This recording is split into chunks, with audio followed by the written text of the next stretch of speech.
আমরা যে কোনো কাজ শুরু করব কার নামে? আল্লাহর নামে কাজ শুরু করলে বরকত আছে না না? বিসমিল্লাহর পাওয়ার কত জানেন? ছোট্ট একটা কথা যদি 2 মিনিটে বলি, রাগ যদি না করেন বলবো। এই যে আপনারা যেরকম আর শুনতে আসছেন, পাশে মহিলা প্যান্ডেল আছে না? তো আল্লাহর এক বুজুর্গ গোলাম তিনি ওয়াজ করতেছেন। তো ওই প্যান্ডেলের পাশ দিয়ে একটা হিন্দু মেয়ে হেঁটে যাচ্ছে। মেয়েটা কৌতূহলে চিন্তা করলো, দেখি তো মুসলমানেরা কি বলে, একটু যাই শুনে আসে। একটা হিন্দু মেয়ে তখন মহিলা প্যান্ডেলে বসে আলোচনা শুনতেছে। আল্লাহর সেই বুজুর্গ গোলাম আলেম বান্দা ওয়াজ করতেছেন আর বলতেছেন, কুল হুয়াল্লাহু আহাদ, হে নবী আপনি বলুন আল্লাহ এক, আল্লাহ অদ্বিতীয়। মেয়েটা বুঝতে পারলো সৃষ্টিকর্তার নাম আল্লাহ। জোরে বলেন, কি বুঝতে পারলো? সৃষ্টিকর্তার নাম আল্লাহর সেই বুজুর্গ গোলাম আলোচনা করতে করতে এক পর্যায়ে তিনি বললেন, ইন্না দীনা ইনদাল্লাহিল ইসলাম, নিঃসন্দেহে আল্লাহ তাআলার কাছে শুধুমাত্র কেবলমাত্র একটি ধর্মই মনোনীত, সেই ধর্মের নাম কি?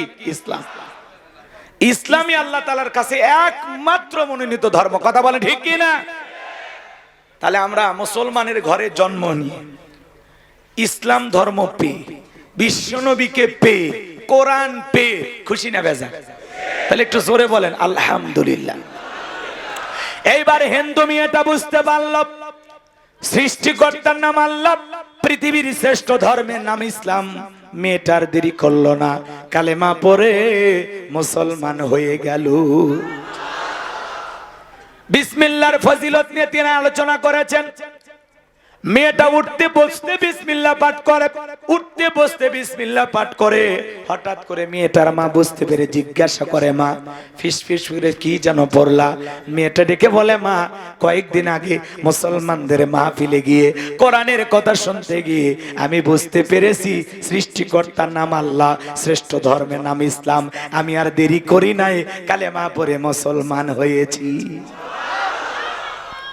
মা এবার বলে, সর্বনাশ করেছিস, এখনো সময় আছে, ইসলাম ধর্ম ত্যাগ করে বাপ দাদার ধর্মে ফিরে আসো।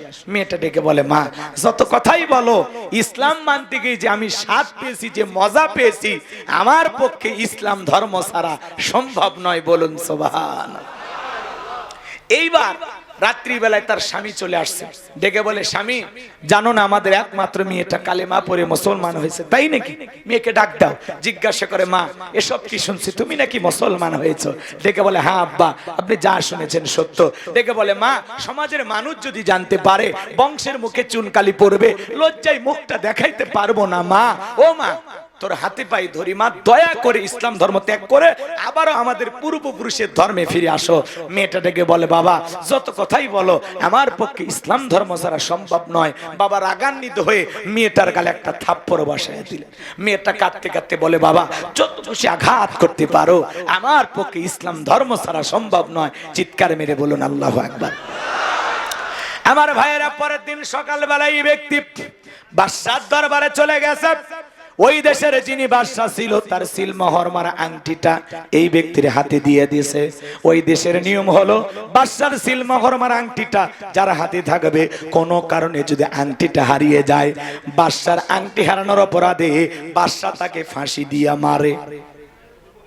এই ব্যক্তি ডেকে বলে, বাদশা আপনার আংটিটা বাড়িতে নিয়ে যেতে পারি, যদি কোনো কারণে হারিয়ে ফেলে দেই, আপনি তো আমাকে ফাঁসি দিয়ে মারবেন। আবার আপনি এত বড় মানুষ, আংটিটা দিয়েছেন, ফেরত দেই কেমনে? যদি মনে কিছু না নেন, আংটি হেফাজতের দায়িত্ব আমি আমার মেয়ের কাছে দেব। বাদশা ডেকে বলে, আমার কোনো আপত্তি নাই, তবে মেয়েটাকে অবশ্যই অবগত করবেন, আপনার মেয়েটাকে দেশের আইন সম্পর্কে অবগত করবেন, আপনার মেয়ের কাছ থেকে যেন আংটি হারিয়ে না যায়। এইবার লোকটা আংটি নিয়ে চলে গেল, বাড়িতে মেয়েটার হাতে দিলেন, আর ডেকে বলে, মা এটা বাদশার সিলমোহর মারা আংটি, খবরদার তোমার কাছ থেকে যেন হারিয়ে না যায়। মেয়েটা বিসমিল্লাহির রহমানির রহিম বলে পকেটের ভিতরে আংটিটা রেখে দিল, জামার পকেটে আংটিটা রাখলো। বাবা দেখলো রাতের বেলায় যখন মেয়েটা ঘুমের মধ্যে চলে গেছে, বাবা কৌশলে মেয়ের ঘরের ভিতরে প্রবেশ করে জামার পকেট থেকে আংটিটা নিয়ে বাড়ির পাশে নদী ছিল, নদীর ভিতরে ছুঁড়ে মারছে। আর মনে মনে ভাবতেছে, রে মেয়ে, আমি যখন তোমার কাছে আংটি যাব, যখন তুমি বাদশার সিলমোহর মারা আংটিটা দিতে পারবা না, বাদশার আংটি হারানোর অপরাধে বাদশা তোমাকে ফাঁসি দিয়ে মারবে। তুমি যে মুসলমান হয়েছো এ কথা প্রকাশও পাবে না, আমার বংশের মুখে চুনকালি পড়বে না। আপন বাবা হয়ে মেয়ের বিরুদ্ধে ষড়যন্ত্র করলেন, কারণ একটাই, মেয়েটা মুসলমান আর বাবা হলো বেঈমান। ইসলাম মানতে গেলে আপন পিতা ও সন্তানের শত্রু হয়ে যায়। ইব্রাহিম আলাইহিস সালামের বাবা আজর ঠাকুর কি শত্রু হয় নাই? ইব্রাহিম আলাইহিস সালামকে ডেকে বলে, তুমি আমার দেবতার বিরুদ্ধে কথা বলো, হ্যাঁ? তুমি আমার খোদা নমরুদের বিরুদ্ধে কথা বলো, এই বাড়িতে আর তোমার জায়গা হবে না, তুমি চলে যাও। ইব্রাহিম আলাইহিস সালামকে বাড়ি থেকে তাড়িয়ে দিয়েছেন, কথা বলে ঠিক কিনা?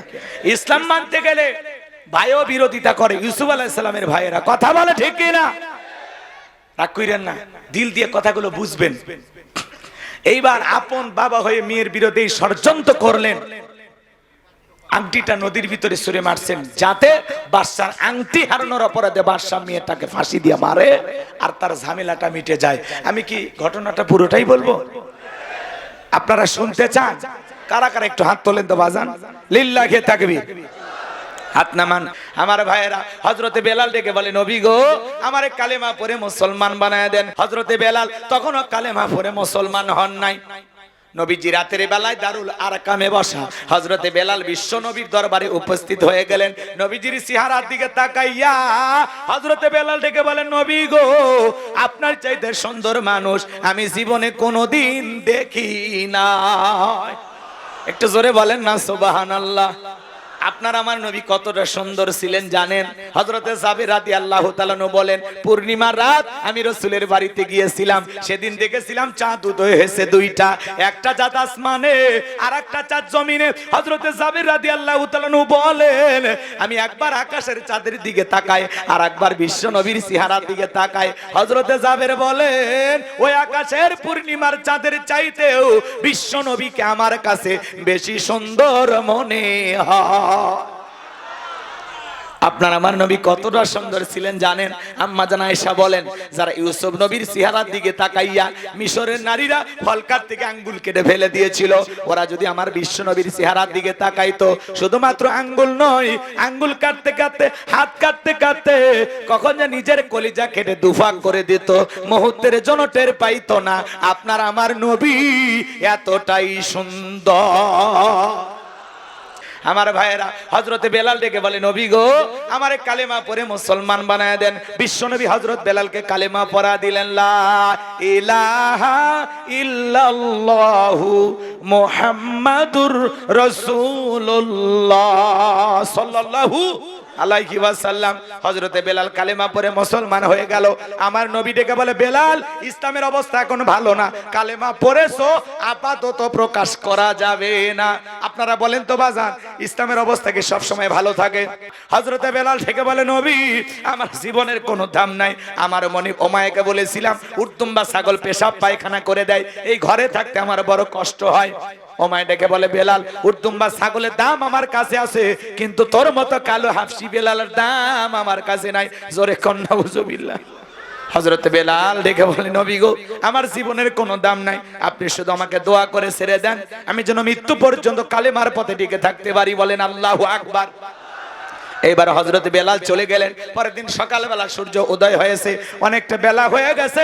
হযরত বেলাল দরজা খোলে না। অন্যান্য চাকর বাকর যারা আছে নালিশ নিয়ে চলে গেছে উমায়ের কাছে, যা বলে, নেতা, এখন পর্যন্ত বেলাল দরজা খোলে নাই, তাই নাকি? বলে, হ্যাঁ, ঠিক আছে, চলো যাই। দরজায় ডাক দেয়, বেলাল দরজা খোলো। হযরতে বেলাল দরজা খোলে না, জোরে করে ধাক্কা মারছে, দরজা খুলে গেছে। এইবার হযরতে বেলাল যেই ঘরের ভিতরে থাকে, উমাইয়া তাকায় দেখে, ওই রাত্রিতে, যেই রাত্রিতে বেলাল কালেমা পড়ে মুসলমান হয়েছে, ওই দিন একটা উর্তুম্বা ছাগলের কাছে কোনো পেশাব পায়খানা নাই। জোরে কোন মারহাবা। এইবার উমাইয়া ডেকে বলে, চাকরের দল, বেলালের বিরুদ্ধে মিথ্যা অভিযোগ দাও। তোমরা যখন ঘুমাচ্ছিলে, বেলাল তখন ময়লা পরিষ্কার করেছে, তাকায় দেখো না একটা উর্তুম্বা ছাগলের কাছে কোনো পেশাব পায়খানা নাই, যাও নিজেদের কাজ করো। ওদেরকে তাড়িয়ে দিলেন। এক পা দুপা করে বেলালের কাছে চলে গেলেন। হযরতে বেলাল দেয়ালে পিঠটা লাগাইয়া জিহ্বা নাড়ায় জিকির করে কার? এইবার হযরত বেলালকে হালকা করে ধাক্কা মারছে, যখন জবান দিয়ে কালেমার আওয়াজ বের হয়েছে, তখন এইবার উমাইয়া ডেকে বলে, বেলাল, তোর জবান দিয়ে কি শুনলাম, তুমি কি মুসলমান হয়েছো? হযরতে বেলাল ডেকে বলে, মুসলমান হয় যারা মিথ্যা কথা বলতে পারে না তারা। ওয়াকুলু কাউলান সাদীদা। মুসলমানেরা হবে সত্যবাদী, মুসলমানেরা কখনো মিথ্যাবাদী হবে না। আমাদের সমাজে মিথ্যাবাদী আছে না নাই? মিথ্যা কথা বলতে বলতে চেহারাটা বেঁকা হয়ে গেছে, একবার কবরে চলে গেছে। এত মিথ্যা কথা বলে, শয়তান পর্যন্ত বলে আমি এত খারাপ না। কথা কম বুঝে নেওয়া লাগবে বাজান। সামনের দিকে যায়, অনেক কথা বলার বাকি আছে। আমি যে কথা বলতে চাচ্ছিলাম, এইবার হযরত বেলাল ডেকে বলে, গতকাল রাত্রিতে বিশ্বনবীর হাতে হাত রেখে আমি কালেমা পড়ে মুসলমান হয়েছি। এই কথা শোনার পর ওমায় ডেকে বলে, বেলাল উর্দুম্বা ছাগলের মালিক বানায় দেব, থাকার জন্য ভালো করে ব্যবস্থা করে দেব। বেলাল রে, তারপরে আব্দুল্লাহর বেটা মুহাম্মদ সাল্লাল্লাহু আলাইহি ওয়াসাল্লামের কালেমা ছেড়ে আবারও বাপ দাদা ধর্মে ফিরায়। হযরতে বেলাল ডেকে বলে, ওমাইয়া দুনিয়ার কোন পার্থিব সম্পদের বিনিময়ে বেলাল তার ঈমান বিক্রি করবে না। আল্লাহ। এইবার ওমায় ডেকে বলে, আমার কথা না শুনলে বড় নেতা আবু জেহেলকে খবর দেব। হযরতে বেলাল ডেকে বলে, কোন বড় নেতা ছোট নেতা এখন কাউকে গোনার টাইম নাই। আমি দুনিয়ার কোন আবু জেহেলকে ভয় করি না, আমি ভয় করি আমার আল্লাহকে। এইবার বাজান গো আমার, ওমায়া চলে গেল আবু জেহেলের বাড়িতে, যা বলে নেতার সংবাদ খুব খারাপ, আমার বাড়ি কি তো দাস বেলাল কালেমা পড়ে মুসলমান হয়েছে। তাই নাকি? বলে হ্যাঁ ঠিক আছে যাও, আমি আসতেছি। আবু জেহেলের একটা বিশেষ বাহিনী ছিল, ক্যাডার মাস্তান ছিল, যাদের কাজই হলো মুসলমানদের উপর নির্যাতন জুলুমের স্টিম রোলার চালানো। আজও তাম পৃথিবীর দিকে তাকায় দেখেন, জালেমদের বিশেষ একটা বাহিনী থাকে, যাদের কাজই হলো মুসলমান ইমানদার নেককার আলেমদের রক্ত নিয়ে খেলা করা। কথা কন নাকি আপনারা? ফিলিস্তিনিতে আজও মুসলমানের রক্ত নিয়ে খেলা করে নেতানিয়াহু ইহুদি জালেমের বাচ্চারা। এরা মানুষ না, এরা পশুর চাইতে খারাপ। এরা শিশু থেকে বৃদ্ধ পর্যন্ত কারোকে মারা বন্ধ থাকে না, সবাইকে হত্যা করে, মসজিদে হামলা করে, হাসপাতালে হামলা করে। আসলে ইহুদি জাতির ভিতরে কোনো মায়া দয়া নাই। আমরা হিটলারকে খারাপ বলতাম, ও 60 লক্ষ ইহুদির বাচ্চাকে বিদায় করছে। হিটলার মরার আগে একটা বিবৃতি, একটা আলোচনায় বলে গেছে যে আমি কিছু ইহুদির বাচ্চা রেখে গেলাম, আমি হিটলার ইহুদি কেন মারলাম, কয়েকটা বাচ্চা রেখে গেলাম, তোমরা হারে হারে টাই পারবা, আর পৃথিবীবাসী সেদিন আফসোস করবা যে এই বাকি ইহুদিগুলো কেন হিটলার মারেনি। কথা কন না কে? ইহুদিদের সংখ্যা কিন্তু খুব বেশি না, কথা কি বুঝতে পারছেন? 1.5 কোটির মতো ইহুদিদের সংখ্যা। তারপরে ওরা তাম পৃথিবীতে যেই পরিমাণে জুলুমের রাজ কায়েম করেছে হিসাবের বাইরে। কথা বলে ঠিক কিনা? আজও কাশ্মীরে মুসলমানের রক্ত নিয়ে খেলা করে। কথা বলে ঠিক কিনা? আজও পাশের দেশ ভারতে গরুর গোশত খাবার অপরাধে মুসলমানকে হত্যা করা হয়। কয়েকদিন আগে এক বৃদ্ধ মানুষ গরুর গোশত বহন করে যাচ্ছে, সেই মুরব্বীকে ধইরা উগ্রপন্থী হিন্দুরা পিটাইয়া পিটাইয়া পিটাইয়া মুরব্বীটাকে অসুস্থ করে দিল। কথা বলে ঠিক কিনা? মণিপুরে মুসলমান হত্যা করেছিল, গুজরাটে মুসলমানকে হত্যা করা হয়েছিল। কথা বলেন ঠিক কিনা? সোনার মানুষদেরকে ধরে ধরে বিদায় করেছে। কথা কন না কে? রাগ করতেছেন মনে হয়? আজও এতিমদের রক্ত নিয়ে ওরা ঘুরতেছে, ওদের হাতে এতিম মারা রক্ত আছে না নাই? বোঝেন না? বারবার নাম বলা লাগবে? ইশারা দিলে বুঝবেন যে হুজুর কার কথা বলতেছে। ঠিক আছে, কথা ক্লিয়ার? আজও মুসলমানের রক্ত ওদের হাতে লেগে আছে, মনে কথা কন না? মনে রাখবেন বাজান, তাম পৃথিবীতে নমরুদ ফিরাউন যেমন টিকতে পারে নাই, আজও পৃথিবীর জমিনে যারা মুসলমানের রক্ত নিয়ে খেলা করবে, ইমানদার নেককার আল্লাহওয়ালাদের কষ্ট দেবে, নমরুদ ফিরাউনের মতো ওই জালেমদেরও একদিন পতন হবে। আমার ভাইরা সামনের দিকে যায়। আমি যে কথা বলতে চাচ্ছিলাম বাজান গো আমার, এইবার আবু জেহেল সাঙ্গ পাঙ্গ ক্যাডার মাস্তান সঙ্গে নিয়ে ওমায়ের বাড়িতে চলে আসলো।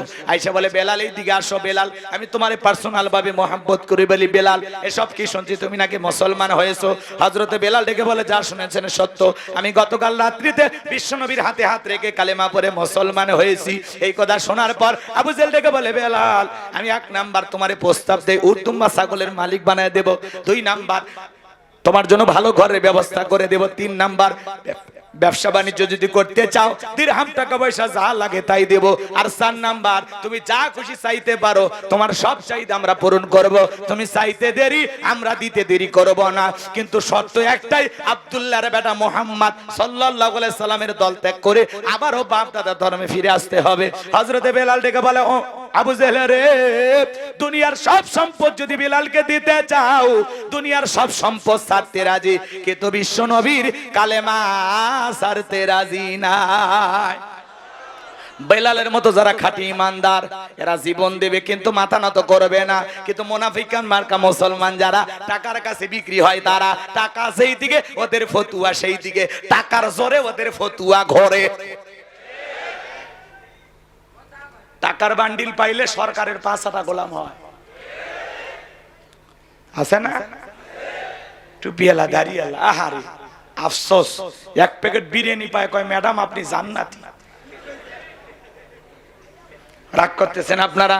এজন্য বাজান গো, মুনাফিক মার্কা মুসলমান যারা টাকার কাছে বিক্রি হবে, তারা ওরা বৈধকে অবৈধ বলে চালিয়ে দেয়, আর অবৈধকে বৈধ বলে চালিয়ে দেয়। টাকার জোরে ওদের ফতুয়া ঘোরে। কথা ক্লিয়ার? রাখছেন কইরেন না বাজান?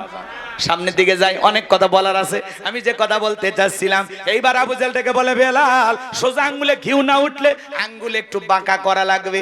এই কথা বলে যুবকদেরকে লিয়ে দিল, চাবুক দিয়ে পিটাও। হযরত বেলালকে চাবুক দিয়ে পিটাইতে পিটাইতে কালো চামড়া গুলো ফেটে রক্ত ঝরা শুরু হয়ে গেল। এরা যত জোরে চাবুক মারে, বেলাল তত জোরে আল্লাহর জিকির করে। বাজান গো আমার, ইসলামের প্রথম মুয়াজ্জিন বেলাল। চাবুকের আঘাত খাইয়া পিঠ দিয়ে রক্তগুলো ঝরতেছে। আবু জেহেল ডেকে বলে, বেলাল মারতে মারতে রক্তগুলো বের হয়ে যাচ্ছে রে বেলাল, তারপরে কি নবীর কালেমা ছাড়বি না? হযরত বেলাল ডেকে বলে, আবু জেহেল রে, মারতে মারতে যদি মেরেও ফেলে দাও, জীবনটা দিতে রাজি, নবীজির কালেমা ছাড়তে রাজি না। এইবার আবু জেহেল ডেকে বলে, বেলালের পায়ে রশি লাগাও, উঠের পায়ের সাথে বাঁধো, মরুভূমির উত্তপ্ত গরম বালিতে শেষরায় শেষরে নিয়ে ঘোরাও। বাজান গো আমার, তাই করা হলো। আরবের উত্তপ্ত এত বালিগুলো এত গরম ছিল বাজান, চাল দিলে মুড়ি হয়ে যায়। তো এই উত্তপ্ত গরম বালিতে শেষরায় নিয়ে ঘোরা হলো। বাবলা গাছের কাঁটাগুলো জিহ্বার ভিতরে পেরেকের মতো মারা হলো। এত নির্যাতন জুলুম করার পরেও বেলাল জিহ্বা নাড়ায় জিকির করে কার? আবু জেহেল ডেকে বলে, বেলাল চাবুক দিয়ে পিটাইলাম, পায়ে রশি লাগাই না ঘুরলাম, এত নির্যাতন জুলুম করলাম রে বেলাল, তারপরে কি নবীর কালেমা ছাড়বি না? হযরতে বেলাল ডেকে বলে, আবু জেহেল রে, মারতে মারতে যদি মেরেও ফেলে দাও, বেলালের নিঃশ্বাস থাকবে যতদিন, বেলাল কালেমার পথে টিকে থাকবে ততদিন। আল্লাহু আকবার। আমার ভাইয়েরা, এইবার আবু জেহেল বলল, এই যুবকের দল, বিশাল বড় একটা পাথর নিয়ে এসে বেলালের বুকের উপরে চাপায়া দাও। অনেক বড় একটা পাথর সবাই মিলে বেলালের বুকের উপরে চাপায়া দিল। আবু জেহেল মনে করলো এই পাথরের চাপার আঘাতে বেলাল মারা যাবে। এই কথা ভেবে কাফেররা চলে গেল। হযরতে বেলালের বুকের উপরে বিশাল বড় একটা পাথর, এরপরে জিহ্বা নাড়ায়া চোখের পানি ছেড়ে দিয়া কাঁদে আর আমার আল্লাহর নামের জিকির করে। ভাই, আপনাকে আমাকে জিকির করার জন্য কেউ মারে না, পেটে না, কিন্তু আমরা বড় কপাল পোড়া অলস, কথা কয় না কেন? আল্লাহর নামের জিকির করতে চাই না। হাদিস শরীফের ভিতরে আসছে, যার জিহ্বাটা আল্লাহর জিকিরে তরুতাজা থাকবে, আল্লাহর জিকিরে ভিজা থাকবে, ওই জিহ্বাওয়ালা মানুষ কোনোদিন জাহান্নামের আগুনে জ্বলবে না। ফাযকুরুনি আযকুরুকুম ওয়াশকুরুলি ওয়ালা তাকফুরুন। বান্দারে, তোমরা আমি আল্লাহকে স্মরণ করো, আমি আল্লাহ তোমাদেরকে স্মরণ করব। কৃতজ্ঞতা প্রকাশ করো, অকৃতজ্ঞ হয়ো না। তাহলে সব সময় জবানে জিকির চালু থাকবে কার? দোকানদারি করতে করতে জিকির করা যায়, রিকশা ভ্যান চালাতে চালাতে জিকির করা যায়, মাঠে কাজ করতে করতে জিকির করা যায়, রাস্তাঘাটে চলতে চলতে জিকির করা যায়। সব সময় জবানে জিকির রাখবেন, সুবহানাল্লাহ সুবহানাল্লাহ, আলহামদুলিল্লাহ আলহামদুলিল্লাহ, আল্লাহু আকবার আল্লাহু আকবার, লা ইলাহা ইল্লাল্লাহ লা ইলাহা ইল্লাল্লাহ, সুবহানাল্লাহি বিহামদিহি সুবহানাল্লাহিল আযীম, আস্তাগফিরুল্লাহ আস্তাগফিরুল্লাহ। যখন যা মনে চায় সব সময় তাসবিহ পাঠ করবেন কার নামে? রাগ করতেছেন? বেশি বেশি ইস্তেগফার পড়বেন। আমরা অনেক গুনাহ করেছি, তওবা করা লাগবে, কথা কোন ঠিক কিনা? আমার ভাইয়েরা, সামনের দিকে যাই, যে কথা বলতে চাচ্ছিলাম, হযরতে বেলাল বুকের উপরে বিশাল বড় পাথর নিয়া চোখের পানি ছেড়ে দিয়ে কাঁদেন আর ডেকে বলেন, আল্লাহ তুমি তো সে আল্লাহ, ইব্রাহিমের জন্য যদি নমরুদের আগুনকে ফুলের বাগান বানায় দিতে পারো, আল্লাহ তুমি কি পারো না? আমি বেলালের বুকের উপরে পাথর থাকার কারণে তোমার মতো মালিকের জিকির করতে বড় কষ্ট হয়, আল্লাহ তুমি কি পারো না বেলালের বুকের পাথরটাকে তুলার মতো নরম বানায় দিতে? হযরতে বেলাল দোয়া করতে দেরি, আসমানের মালিক আল্লাহ দোয়া কবুল করতে দেরি করে নাই, বেলালের বুকের পাথরটাকে আমার আল্লাহ তুলার মতো নরম বানিয়ে দিয়েছে। এই যখন ইসলামের অবস্থা, একদিকে সন্তান হারানোর ব্যথা, কাফেরদের সমালোচনা, অন্যদিকে সাহাবায়ে কেরামদের উপর নির্যাতন জুলুম, আমার নবী ডেকে বলা, বকর আমার বেলালের কষ্টের কথা আমার আর সহ্য হয় না, যাও যাও তুমি আমার বেলালের জন্য একটা কিছু করো। হযরত আবু বকর সিদ্দিক রাদিয়াল্লাহু তাআলা আনহু কয়েক গুণ দাম বেশি দিয়া গোলামীর জীবন থেকে হযরত বেলালকে আজাদ করলেন, মুক্ত করলেন। বলুন আল্লাহু আকবার। অনেক টাকা বেশি দিয়ে ওমায়ের কাছ থেকে হযরত বেলালকে কিনে নিয়ে আসলেন। হযরত আবু বকর এমন একজন মানুষ, ইসলামের জন্য 13টা দোকান ছিল সেই সময়, সব বিক্রি করে দিয়েছে। সুবহানাল্লাহ। কালকে 9টার পরে এখনই বললেন আমরা 13টা দোকান 26টা বানাবো, কিন্তু ইসলামের জন্য কথা কয় না কেন? দেই, একেবারে দেই না তা না, কম। এবার মেয়েটা শোনেন, জেলেরা নদীতে মাছ ধরছে, এলাকার সবচেয়ে ধনী ব্যক্তি ছিল উনি। কথা বুঝছেন? কথা কয় না কেন? তো মানুষ বড় মাছ পেলে গরিবের বাড়িতে নিয়ে যায় না, বড় লোকের বাড়ি। হাজী অ্যাডভোকেট আব্দুল খালেক সাহেব মোটামুটি টাকা পয়সা আছে, একটা বড় মাছ পেলে তার বাড়িতে নিয়ে যাবে না? হ্যাঁ, উনি কিন্তু বাজারে গেলে অনেকে জোর করেও দেয়, আরে হাজী সাহেব নিয়ে যান তো, টাকা দেওয়া লাগবে না। মানে জানে যে এই মানুষ মারিয়ে খাবি না, সিটিং বাটার মানে বাকি দেয় না, কিন্তু যারা সহজ সরল এরকম জোর করেই দেয়। কথা কয় না ভাই? রাগ করতেছেন আপনারা? তো এইবার জেলেরা মাছটা নিয়ে আসছে, ওই হিন্দু বেচারা মাছটা কেনার পরে মেয়েকে বলতেছে, মা মাছটা সুন্দর করে কাইটা রান্না করো। মেয়েটা এবার বিসমিল্লাহির রহমানির রহিম বলে মাছটা কাটা শুরু করছে। কি বলে? কথা কয় না? এখনকার মা বোনেরা বিসমিল্লাহ বলে তরকারি কোটার সময়। কথা কন না কেন? ওই স্টার জলসা জি বাংলা রিমোট চালু করে ওই টেলিভিশনের সিরিয়ালের দিকে তাকায় আর তরকারি কোটে। এজন্য রান্নার স্বাদ নাই, লবণ দিতে ভুলে যায়, হলুদ দিতে ভুলে যায়। স্বামী যখন খাইতে বসে রাগ করে তখন বলে, হ এমন এক দোকানের হলুদ দিয়েছেন, 1 চামচ দিছি তাও রং হয় না। এদিকে কিন্তু ওই পাগলি দেয়নি। কথা কন না কে আপনারা? আগেকার মা বোনেরা চুলাতে আগুন লাগানোর সময় বিসমিল্লাহ পড়ছে, তরকারি করতে বিসমিল্লাহ পড়ছে, আল্লাহর নামে জিকির করছে, তরকারি করছে। কি স্বাদ, মনে হয় লোক চাইটিয়ে খায়। আর এখন রান্না করে অর্ধেক খাই, অর্ধেক প্লেটে ফেলে দেয়। তখন বলে কি ব্যাপার খাচ্ছ না? এই ঘুম ঘুম ভাত, তো ভিতরে ভাত যাচ্ছে না। মিথ্যা কথা কওয়া লাগে, উপায় আছে। কেমনি বলি যে তোর তরকারি খারাপ, তখন বলবি সারা দেশে মানুষের বাড়ি খায়া খায়া আমার তরকারি ভাল লাগতেছে না, তখন আবার বিপদ ঘটে যাবে। কথা কন ঠিক কি না? রাগ করতেছেন আপনারা? এজন্য মা বোন যারা বসে আছেন, মা শুনে যান, শুনে যান।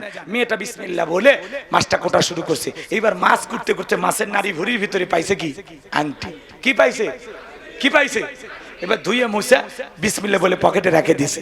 বাবা খাওয়া দাওয়া শেষে বলতেছে, মা বাদশার সে আংটিটা কোথায়? মেয়েটা বিসমিল্লাহ বলে আংটিটা বের করে দিয়েছে। বাবা তখন বলতেছে, অসম্ভব, অসম্ভব, আমি নিজের হাতে এই আংটি নিয়ে যায় নদীতে ছুঁড়ে মারছি, এই আংটি পাইলা কোথায়? তখন বলতেছে, বাবা আপনি ষড়যন্ত্র করেছেন আমাকে বিপদে ফেলার জন্য, আর আমি এমন এক আল্লাহর ইবাদত করি, আল্লাহ তার বান্দা বান্দিকে বিপদে ফেলে তামাশা দেখে না।